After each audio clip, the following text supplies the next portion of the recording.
ప్రత్యేక హోదాపై కేంద్ర రాష్ట్ర మంత్రులు చేస్తున్న వ్యాఖ్యలపై వైఎస్ఆర్సీపీ నాయకులు ఆగ్రహం వ్యక్తం చేస్తున్నారు. రాజకీయాల అవసరాల కోసం ప్రత్యేక హోదా ఏపీకి ఇవ్వకుంటే రాష్ట్రానికి అన్యాయం జరుగుతుందని చెప్పిన వెంకయ్య నాయుడు ఇప్పుడు మాట మార్చడం సరైంది కాదని విమర్శించారు. రాష్ట్ర ప్రజల కోసం ప్రత్యేక హోదాపై పోరాడుతున్న వైఎస్ జగన్ దీక్షకు మద్దతుగా కర్నూలు జిల్లాలో వైఎస్ఆర్సీపీ ఎమ్మెల్యేలు రిలే దీక్షలు చేపట్టారు. దీనిపై పూర్తి వివరాలు మా కరెస్పాండెంట్ లోకేష్ అందిస్తారు. పాలకులు ప్రత్యేక హోదాపై భిన్న స్వరాలు వినిపిస్తున్న నేపథ్యంలో ప్రత్యేక హోదా సాధనకై వైఎస్ జగన్ చేస్తున్న దీక్షకు మద్దతుగా కర్నూలు జిల్లాలో ప్రతి నియోజకవర్గంలో వైఎస్ఆర్సీపీ శ్రేణులు రిలే దీక్షలు చేపట్టారు. పాణ్యం నియోజకవర్గంలోని కల్లూరు మండలం మాధవినగర్లో వైఎస్ఆర్సీపీ ఎమ్మెల్యే గౌరీ చరిత రిలే దీక్షలు చేపట్టారు. మీరు చెప్పండి, ఈ యొక్క ప్రత్యేక హోదాపై కేంద్ర మంత్రులు వివరిస్తున్న తీరు కానీ వారు మాట్లాడే వ్యాఖ్యలు కానీ ఏ విధంగా ఉన్నాయనుకుంటున్నారు?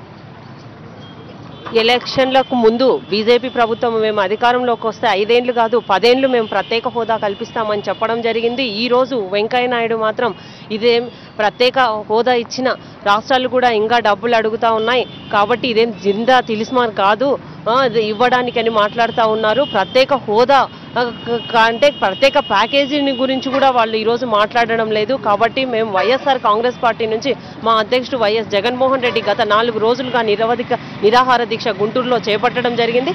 దానికి మద్దతుగా మేము ఇక్కడ రిలే నిరాహార దీక్షలు, ప్రభుత్వ కార్యాలయాలు బంద్ చేయడం జరిగింది. నిన్న ఈరోజు ర్యాలీ చేస్తూ ఉన్నాము. అలాగే రిలే నిరాహార దీక్షలు కూడా చేపట్టడం జరిగింది. ఈ ప్రభుత్వాలు దిగివచ్చి ప్రత్యేక హోదా ఇచ్చేంత వరకు కూడా మా పోరాటం ఆగదు. ప్రత్యేక హోదా వస్తేనే, అలాగే ప్రత్యేక హోదానే మనకు ప్రాణవాయువు లాంటిది. పిల్లలు ఈరోజు చదువుకున్న పిల్లల భవిష్యత్తు ఏమిటి? పిల్లలంతా హైదరాబాద్ వైపు చూస్తూ ఉన్నారు. కాబట్టి ఈరోజు మనది హైదరాబాద్ మనది కాదు. తప్పకుండా ప్రత్యేక హోదా వస్తేనే మనకి ఆక్సిజన్లా పనిచేస్తుంది. కాబట్టి మేము ఒకటే కోరుతా ఉన్నాం, తప్పకుండా ఈ గతంలో ఏమో హామీ ఇచ్చారు, ఇప్పుడేమో మాట మార్చి ఎన్ని గల్లీ నుంచి ఢిల్లీ దాకా మా అధ్యక్షుడు ఎన్ని దీక్షలు చేసినా కానీ ఈ ప్రభుత్వానికి చీమ కుట్టినట్లయినా లేదు.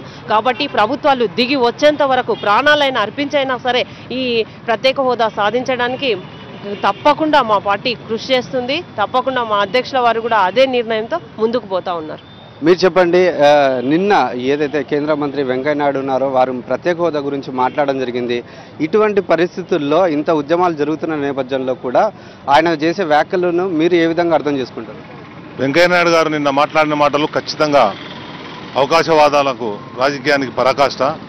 ఎందుకంటే ఇదే వెంకయ్య నాయుడు గారు గతంలో రాజ్యసభలో మేము అధికారంలోకి వస్తే 10 సంవత్సరాలు ప్రత్యేక హోదా కల్పిస్తామని ఆ రోజు ఒక హీరోలాగా మాట్లాడి ఈరోజు జీరోలాగా మాట్లాడుతున్నాడు. ఈరోజు నేను ఒకటే చెప్తున్నాను, ఇది ఒక జగన్మోహన్ రెడ్డి కొరకే కాదు, వైఎస్ఆర్ పార్టీ కొరకు కాదు. ప్రత్యేక హోదా అనేది ప్రజల కోసం, ప్రత్యేక ప్యాకేజ్ అనేది నాయకుల కోసం. కాబట్టి వెంకయ్య నాయుడు గారు ఇప్పటికైనా సరే అవకాశవాద రాజకీయాలు మానుకొని ప్రత్యేక హోదా అనేది ప్రతి ఇంటి నినాదం. కాబట్టి ఖచ్చితంగా ప్రత్యేక హోదా కోసం ఈ రోజుకైనా సరే పాటుపడి తన మాట నిలబెట్టుకుంటాడని, లేకపోతే మాట నిలబెట్టుకపోతే గతంలో కాంగ్రెస్ నాయకులు ఇలా గాలిలో కలిసిపోయారో ఈయన కూడా కలిసిపోతాడని తెలియజేస్తున్నాను. ప్రత్యేక హోదా అనేది ఒక రాజకీయం కాదని, ప్రత్యేక హోదా ఏపీ రాష్ట్రానికి ఒక ఆక్సిజన్ లాంటిది అనేది, ఎంతో రాష్ట్రానికి మేలు జరిగే విధంగా ప్రత్యేక హోదా ఉంది. కాబట్టి ఖచ్చితంగా అది ఇచ్చేంత దాకా తమ ప్రాణాలను అర్పించైనా కానీ ప్రత్యేక హోదాని సాధించుకుంటామని వైఎస్ఆర్సీపీ నాయకులు హెచ్చరిస్తున్నారు. కెమెరా పర్సన్ శేఖర్తో లోకేష్, సాక్షి టీవీ, కర్నూలు.